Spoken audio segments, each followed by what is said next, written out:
Good evening. This is the Eye of the Storm podcast for the SPX, the NDX, the 30-year, 10-year, 5-year, 2-year, 30-year bond, gold and silver, and the US dollar. And today's date, December the 31st, 2022. We are on the eve of a new year. We're on the eve of shedding the old and bringing in the new. Unfortunately, shedding the old just is way, way bigger than a couple of toasts of champagne. But we're giving ourselves a night, a day, a weekend to catch our breath, to hopefully take a look at something realistically and decide, how do we want to trade this? Because there are going to be daily opportunities intraday. There are going to be swing trade opportunities that maybe are going to be a couple of days. Maybe they're going to be a couple of weeks. Maybe they're going to be a couple of months. There's still going to be a swing trade. There are going to be long-term adjustments to be made to portfolios, depending on what they're sitting in, what equities are in, what bonds are in. We've already seen a lot of that happening within our markets. Coming into December, a lot of that begins, and we saw a lot of posturing, a lot of changes happening. And those changes are going to continue as we move into the new year. Additional information is going to be known. But what I wanted to do today, besides talk about that, is tie it together with actually what's happening in inflation. What are we seeing when we see that the federal government, the Senate, the House, have passed the funding bill, and it's 1.3 or 1.7, and forgive me because that's a lot of money to be off, but it's one of the two, but it's trillion. It's either 1.3 or 1.7 trillion dollars, and I believe it's 1.7 trillion dollars to fund our government for the next year. I'm also believing that a great part of that is going to be given or already has been given to the different agencies, the different within departments, transportation, labor, et cetera, as we begin to unfold within the infrastructure package, which was, of course, passed over a year ago. And so we're seeing that begin. So that's going to be coming in, and that's a lot of money being injected back in. So if we start taking a look, there is, again, I got the S&P 500, I've got the cash index up here right now. This is my maximum picture that what I can give you. And so we're going back to, right now what I've got up is 1933. I could probably open it up a little bit more, which I believe I can. I can go all the way back to 1929, 28, somewhere in there. On S&P, January 1st, 1929. So we've got a lot of data that we're looking at here, a lot of time, a lot of different things that have gone on, a lot of different situations that have gripped the globe, turned around economies and everything else. And now, folks, believe it or not, we can make comparisons between the 70s, which, by the way, are right here. This is the 70s, and we're comparing it, the 70s to the 80s. Oh, that's 74. That's 78. Here we are, 81. Interest rates were the highest, and here they are the lowest. And that's basically what has taken place. But anyway, and the difference we're trying to make is what was different here and here. Well, I'm going to talk about that because they're lessening the blow of where they think the market should come based on doing an apples for apples comparison with the 70s. And if we want to go that route, I'm going to show you where the inflation truly is. And it's really not that hard if we just kind of take a look. And so I'm going to start to combine this right now because what we have going on and why I continue to sit with my current long-term views, I have not budged.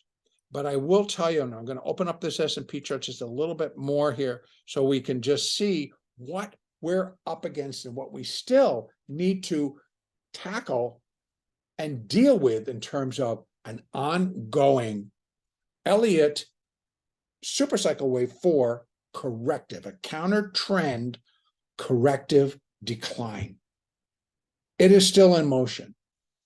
And I want to also interject a few things as to why there are times when the market just appears as like it's fighting. It cannot die, it will not go down, et cetera, et cetera. Why that is basically in existence and how that likely is going to change.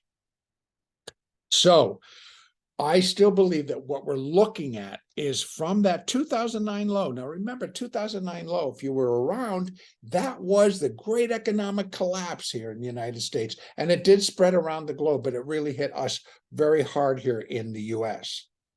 And that's where we saw Bear Stearns buckle and go under. We saw Lehman Brothers close the doors overnight. We saw mortgages just go absolutely ape, you know what, in terms of exploding in people's faces. We saw people getting jumbo loans here in the state of California that lost every single penny, where their house that they owed $550,000 on or even more went what we called underwater, where it did not have the value, and the banks were trying to come and collect the money, and they were like, get lost. What makes you think we have that money?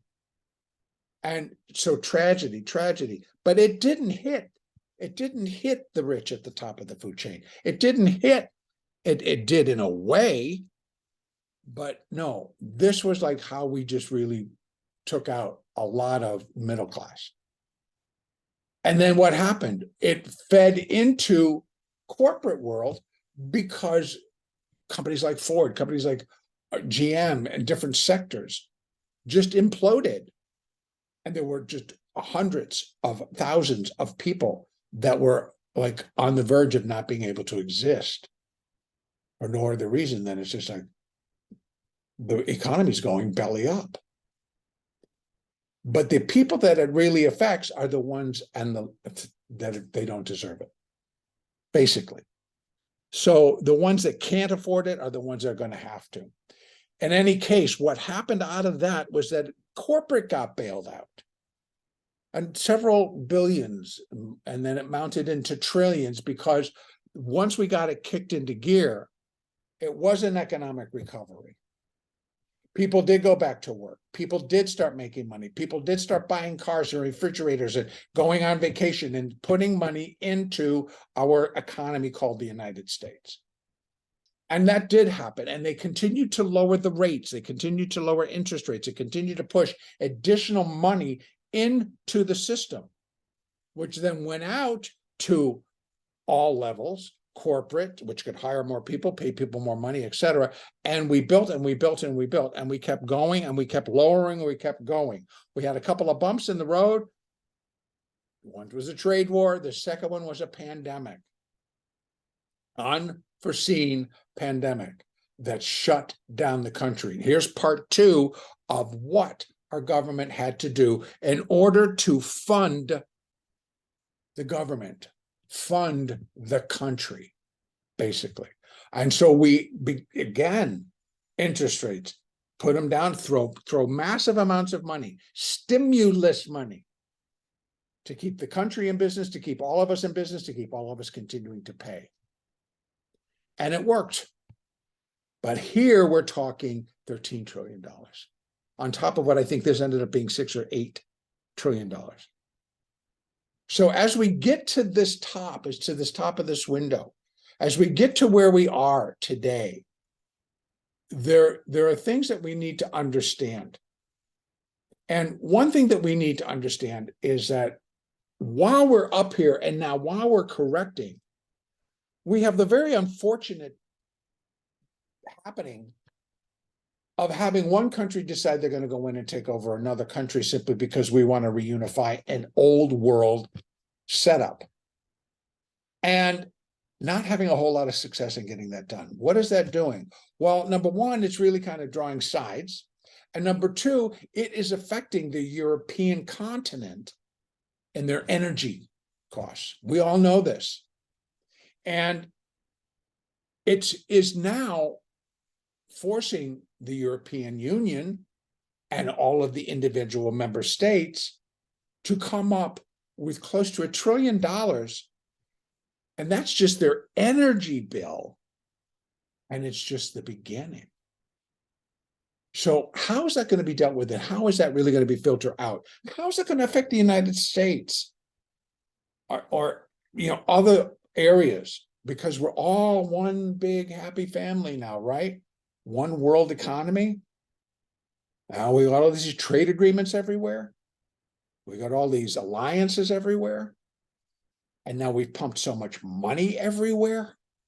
And now that has to continue. Now, so to think that because of those energy bills, that inflation, as we're being told here in the United States, inflation is under control. Okay, really? Yeah. And the work that we're doing as the Federal Reserve is we're beginning to see some results. Really? Where? Oh, energy. Oh, that one where it just kind of popped up all by itself because of a war somewhere else? Oh, because of the oil and all this other stuff? Oh, okay. So because it went from 130 back down to 88 or 78, now inflation's all under control. And how much did it really come in? And then try to put a cap on that, which is what our president and the government is attempting to do. Let's cap our oil. Let's get rid of our oil reserves. Let's deplete our oil reserves in order so that we can put a cap on what people are paying for gasoline. So we'll sell cheap oil. And so that corporate can make bazillions of dollars. So sure. So again, this all comes out of somebody's pocket. Now, what I want to add to this is, like, I have heard from a lot of people have commented back that there's a big difference between the 70s and the 2000s, like the 2020s or just really from 2009 on. And I have to agree, there really has. But here's the first thing that I want to talk about. The US debt to the ratio, US debt to GDP, our gross domestic product. In the 70s to 80s, it ranged from 31 to 35%. Today, 2022, towards the end of 2022, if not the end, we're at 121%. So that suggests that the US debt is at 121% of our gross domestic product. Where before in the 70s to 80s, where we thought interest rates were at 14%, holy schmoly, right? It was, that ratio was still 31 to 35%. Well, we've expanded our debt. And how do you want to think the US's credit rating should be when we're like 121%? What do you think if you were 121% and you're trying to get a $10 million loan on a new house? Hey, come on.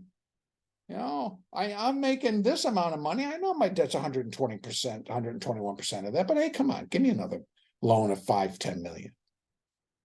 So with that current national total debt of being over $31.4 trillion, basically, right, what I just laid out,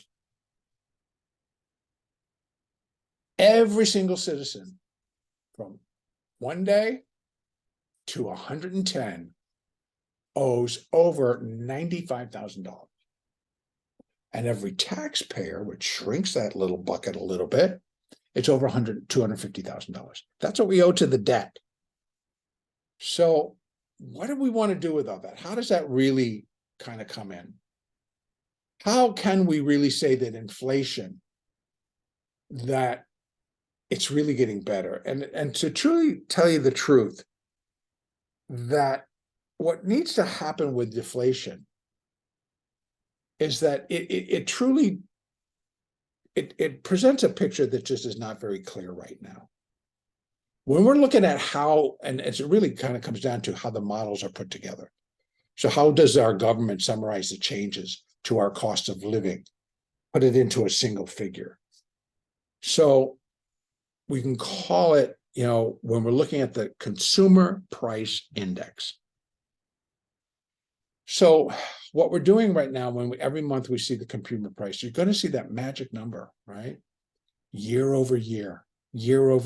How's that changing? Year over year. It's deceptive just by the whole thing. Year over year, like, okay, what's changed in that year? No, it's just year over year. So for example, we could say that a gallon of gas costs $2.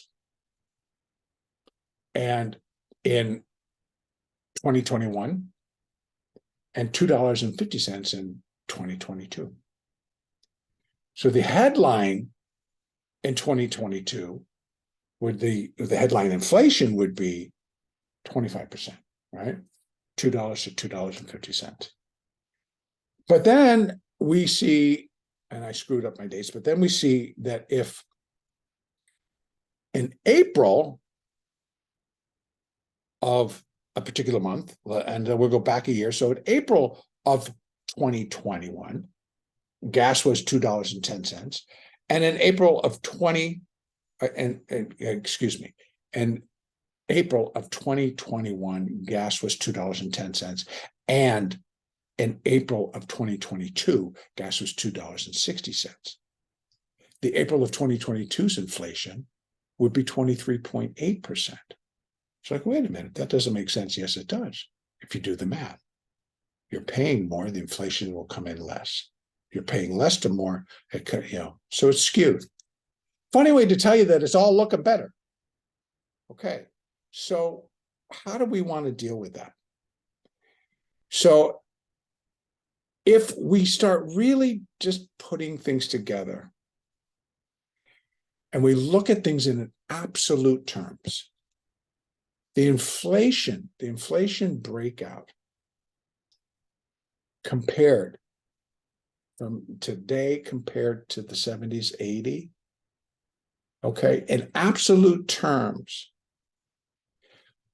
in 1970 to 1980, there was a 38-point increase in inflation. In 2020 to 2022, from here to here, there was a 45-point increase. Right. So, that's all been corrected down to here. No, it hasn't. We're adding to it. We're adding to it. We're not correcting it. We're adding to it. It's being spun differently. So this is the situation we're in. And how do we want to do that? So we have price controls. And that can be one part. And everything that happens within this price contraction, if we're looking at an energy, right? Because we're looking at where things happened during the pandemic. We had our cores, we had the core goods, we had energy, we had food. So if there was a cool down just as a result of energy prices and core goods, all of that is tied up directly to energy. So when there's a huge supply and demand mismatch, so to speak, the governments have successfully tapped into our national reserves and trillions of dollars in deficit spending to bridge it, to create that bridge over that gap. So, and that's just for now. So if the EU is going to spend like $400 billion to cap the natural gas prices for the next 18 months, so even if it's equivalent of $1 trillion stimulus, that or we would look at it as if the U.S. is giving us, U.S. citizens, $1 trillion stimulus package, and we've seen those. But now the European government is going to have to do it for all of their citizens, so they can pay their utility bills. Right? We got stimulus, and what did we do with it? Some of it went to pay our bills. But you know what? Everybody got it, and a lot of people put it into the market. A lot of people put it into places that it didn't need to be. So now, what I want to really kind of talk about, and again, when we're looking at all of this movement, that movement is just money, building, and be stimulus coming out here. And look at what happened when we got stimulated. Oh my God, we went vertical because there was so much money tossed out. And now it's time to pay the tax. It's time to pay the pauper. It's time to piper. It's time to we're going to have to start paying for it. And that has just begun. So again, I'm just trying to tie this together and say, now let's look at this reality of what we have done, right? I'm going to bring this now. Let's bring it in here a little bit, if I can, maybe. I should just come on down for me, but I'm going to just drive it down. Well, let's go to that weekly. So still going to be looking at this whole shebang. And now that's what we're looking for. Because, right, I'm seriously thinking, okay, let's just look at that cycle fifth wave. The Elliott cycle fifth wave was 2009 up to those highs in 2022. That's all. That's what I'm looking for. Well, we have barely scratched the surface now, don't you think? And they're saying, oh, it's impossible. We can't drop because there's so much money. It's like, haha, there's the catch. That is why we're going to drop, because there's too much money. And people aren't realizing that when it's going to start, that they need to make an adjustment. They're trusting others to do it for them. There's a whole ball of wax that goes on here. But what we can determine is that it's not going to be over in a month or 2 or 6 or 12 or 18 or 24. We're looking out there. And so when I'm counting this stuff out, when I'm talking about what I think is going to be happening, it is because I'm looking for that low, because it's going to complete a cycle wave A, and we're going to get the next segment. It doesn't by any means mean that the whole cycle is over. So again, remember I went back and I was talking about it, so we need to decide how do we want to trade it. That there are going to be times you're going to want bonds, you don't want bonds, you want the dollar, you don't want the dollar, you want gold, you don't want gold, etc. You want to own stocks, you want to be short stocks. That's all still in process. So how do we choose to trade? And the only way that I really can put that in is like, you really have to put it together for yourself. Are you just looking to trade this A wave down on a cycle degree to be ready for whatever and however, whatever they come up with? We're going to get a big rally. And we're heading into that, but we're not there yet. When you consider we're up at 3,800, 3,840 on the cash market, and I'm looking like we're going to be bringing down to 3,000, and that's just to get this intermediate third done. And then do an intermediate 4, intermediate 5, and probably come down into here, closer to that low, to put the intermediate wave 5, the primary wave C, and the cycle degree wave A down here. Then we get this gigantic B wave, which truly has the potential and the power to rally this market back above 4,000, 4,400, 4,600, maybe even to new all-time highs. And I'm being serious now. It will be an ABC down. That'll be the first one. That leaves open the potential that there could be an irregular B wave on the way back up. And it would be appropriate because there will be spinning narrative all over the place. And how things are going to trade is changing dramatically. So another point that I really want to talk about, I'm going to have to save, I think, for another podcast, because I would like to pull some other people in on it, is artificial intelligence. You know, people always look at what should I be putting my money in, because obviously the tech sector, a lot of that is going to get hammered and is getting hammered because of what we saw, and we're seeing a big shift. Okay, so where are they going to shift it to? Well, I personally believe artificial intelligence is running high on my list, because it is going to be programmed. It is all going to be usable, and it's going to be used for trading. It's going to be used for algorithms. It's going to be used for putting all kinds of things together. And it's going to add a lot to how we do things. But right now, it's out there, right? The digitalization of the currencies of our globe, trading, how they're going to trade in dollars digitally. So all this noise about Bitcoin and all this stuff about cryptocurrencies, it's like, folks, it's not that's just here play. That's just folly for right now. It's the technology. It's the blockchains and the development of and the security of and how quick and how fast and how protected, because that's what's going to be start shifting money. And it's already happening. And please don't be misled to believe that the United States and our government and the Treasury Department are not in plan to digitalize the dollar. And the dollar will then, along with other currencies that are within other countries, be totally controllable by whomever is in power. Scary thoughts sometimes. Back and right now, I still believe that we are, and this is again the weekly chart, so this is a longer term picture. It's taking a while, but I think now that we've finished out 2022, we may start to fall more precipitously, get this intermediate third done, an intermediate 4 and an intermediate 5 be done, and then turn the tide, put in the rally.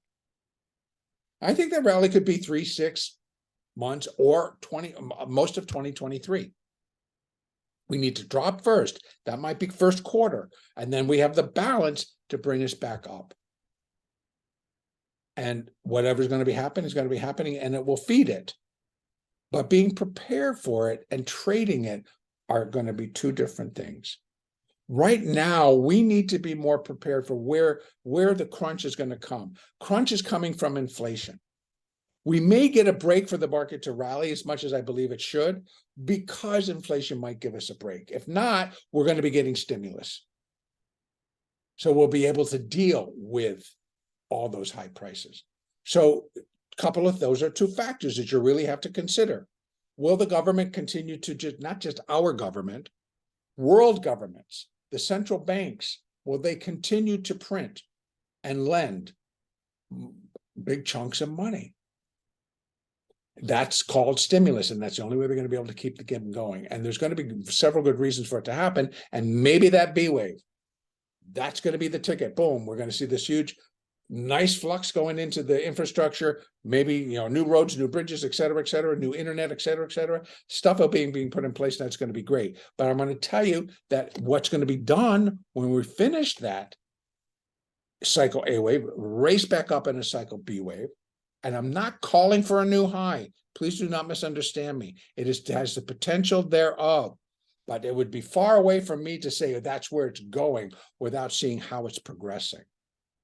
So there's a lot of potential for what the market can do, both in all of the things I'm covering here. So I'm looking at the equity markets, the bond markets, the precious metals, and the dollar. So gone over this whole inflation thing, and I know this is a long one today, and I apologize, but it's the end of the year, and I really need to kind of get this out, because I get asked about how am I going to trade day to day? A whole lot different than I'm going to be trading for the next year. If I'm looking for something that's going to come in March or April, a low, how do I want to trade to that? I want to be prepared to trade down to that low, and then prepare myself for the rise up off of that low. But I got to come in and trade every day because that's what I like. And that's where the picture changes frequently, because it's driven by algorithms and what needs to happen at that particular time with these particular stocks and the levels they've chosen to trade at.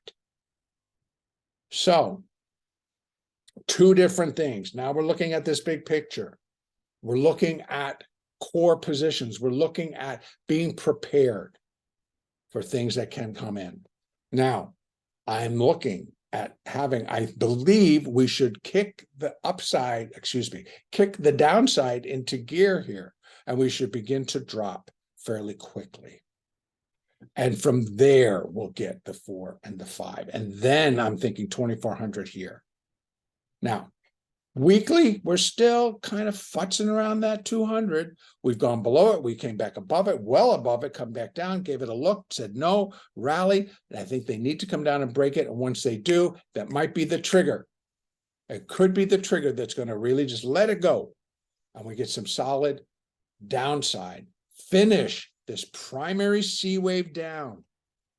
We only have 1 and 2 in place. We need 3, 4, and 5 before it's all over. Again, I'm looking now, 24.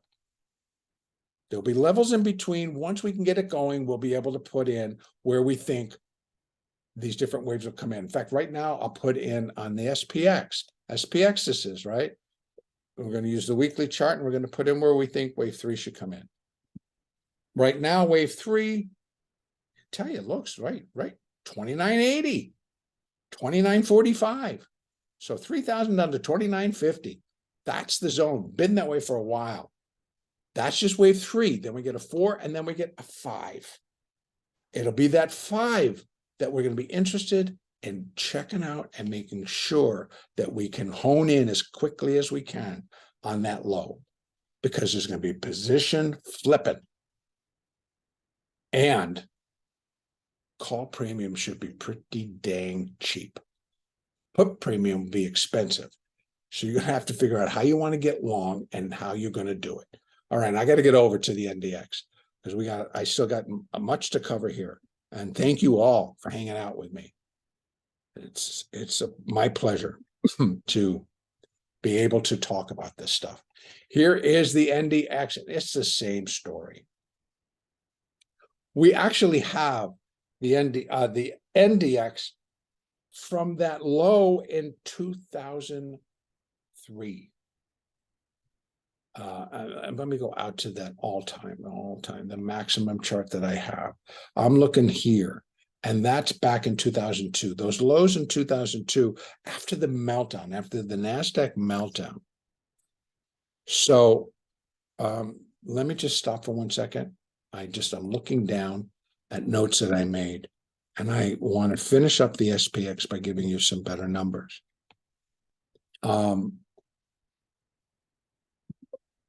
SPX is just plain not that way. Excuse me for that. All right. So when I'm looking here at this primary C wave. And the primary C wave here basically dropped the S&P 57%. So if I take that same percentage and I pull it out and I take a look at the primary C wave that I think we still have to finish, and I say, okay, what would 57% from that high, right? 43, 41. But even if I went on the same level, we're really only looking at 2072. So we're looking down into here. But I'm thinking that's not necessarily going to just be for that primary C wave. I think that's going to be the cycle C wave. So I want to make sure that I put that in there. So, right, I got an AB. I am looking for the primary C wave, come down, finish up down in here. Then we get that primary, that cycle degree B wave, followed by cycle degree C wave, and it's that C wave, that cycle C wave, to finish the whole shebang. So I'm going way out there. I'm out there and past another year. And that's the one I think that'll just knock the socks off of. And that's where all of the money will be having to be paid back.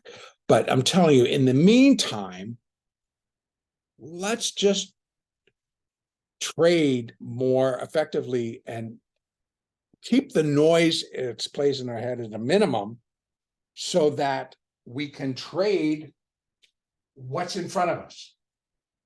And you have to excuse me because it's suddenly getting very dark in my room and I need to go up and turn on a light.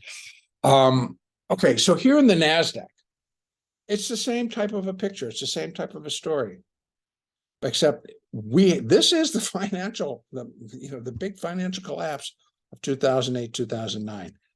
Minuscule to the meltdown that the NASDAQ had in 2000 down to 2002.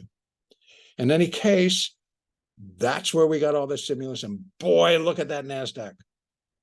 When it came down to how it flew, it absolutely just went in leaps from the pandemic. Tons and tons and tons and tons and tons of money. So all the same reasons. And here we are again. ABC, primary A, primary B. We're in that C wave. This is the NDX. This is the cash market. We got 1 and 2 in. We're looking for the third. Now, so my first thing I want to put in is those for the C wave. I'm looking for primary wave C. And we're going to put that in. Primary wave C, where primary C would be 100% of primary A at 79.21. And I think it comes in closer to here. We can go here. And we're looking at 68.79, 7,000 to 65.52. Could that be cycle wave A? So yes, primary wave C, cycle wave A. Then we get a cycle wave B. And then a cycle wave C wipes it out, brings it down to 43. Because we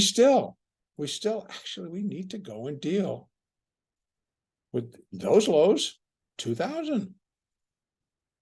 That was just 2011.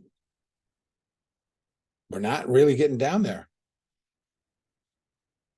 These lows are back at 1,000. And those were the financial collapse, 2009. So same story. We're getting rid of all the excess, So the equity markets, my short-term picture changes often because so does the market. And if you're a futures trader, it's very, very difficult just to position yourself by saying, well, I'm just going to go short a future because I think I would just have to roll it out once a month. And eventually I'm going to make a ton of money. And that, in theory, would be sure. But the reality is, how big's your account? How long do you think you can hold it? So that's why there's such a big difference between day trading, even swing trading, and position trading. All right, so NASDAQ, I'm still looking for lower. S&P, I'm still looking for lower. I believe the new year will ring in. We'll see what kind of they flipping around and decide what they want to do coming out of this last expiration. What will Tesla decide that it's going to end up doing? Massive amounts of Tesla change hands.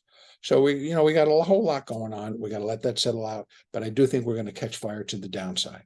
And I think we'll begin to drop more precipitously. And I think as far as the NDX cash, we need to break below 10,376. That's the current low. Actually, it's not. The current low is 10,440 in the cash market. And I think we need to get below there and we start heading down to these support levels. Now, intermediate wave 3, let's add one more. We can tie it up a little bit more and just go to 1 to 2. And then we're going to put that over here. And we got some overlap at 10,193, but I don't think that's where it finishes. I think we have 96.31. Right, and we have 91.61 to 89.30, and I think that's intermediate 3. Intermediate 3, where it would be 100% of intermediate 1 at 89.30. So I think we come in a little bit below. We put in the 4, and we come down in the 5. And it'll be that 5 that'll finish that C wave, and that'll be down in here, and it'll finish primary wave A. Then we get the other. All right. Let's take a quick look over in the bonds. And actually, I'm going to do two. I'm going to do 2 updates because I'm looking at my clock. And I want to keep them to where people will come in and actually listen. So I am going to go over the 30-year bond, and then we're going to take a break. And we're going to come back, and we're going to put it together in another end of year. In fact, no, I'll do it right now. I apologize. Come back, but you can come back at your leisure. I'm going to get this first part published, come back for the part 2, which will be Treasuries, gold and silver, and the US dollar. So right now we covered the S&P and the NDX, but big conversation on inflation. Remember the conversation on inflation and what's really happening, because it's going to carry over. And of course, we know that it's going to affect the balance of what we discuss. Part two coming up.